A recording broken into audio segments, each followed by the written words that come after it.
સપનાઓથી સમૃદ્ધિની આ યાત્રા, વાવણીથી લણણી સુધીની આ યાત્રા, ગુજરાતની પ્રચંડ ગતિની આ 24 વર્ષની યાત્રા.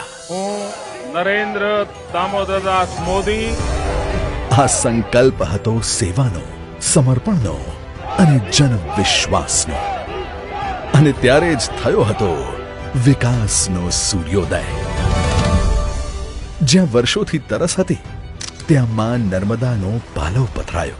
અને જ્યાં હતું ઘનઘોર અંધારું, ત્યાં પ્રકાશ ચારે કોર થયો. જ્યાં દીકરીઓ શાળા છોડતી હતી, ત્યાં ફરી ખુલી સપનાની ચોપડીઓ. રમતના મેદાનો અને વધતા ઉદ્યોગો આજે વાઇબ્રન્ટ બન્યા છે. આ ગગનચુંબી પ્રતિમા એ દુનિયા સામે અડગ ઊભો ભારતનો આત્મવિશ્વાસ છે. મોદીજીના નેતૃત્વમાં આ ફક્ત ગુજરાતની નહીં, ભારતની વિકાસ યાત્રા છે. અહીં સીમાઓ પર છે શૌર્યનો નાદ, દુનિયામાં વધ્યું છે ભારતનું માન. આ યાત્રા છે દેશના અતૂટ વિશ્વાસ અને નિરંતર વિકાસની. આ ઐતિહાસિક દિવસની ઉજવણીના ભાગરૂપે ગુજરાત સરકાર ઉજવી રહી છે વિકાસ સપ્તાહ. 24 વર્ષ જનવિશ્વાસ, સેવા અને સમર્પણના.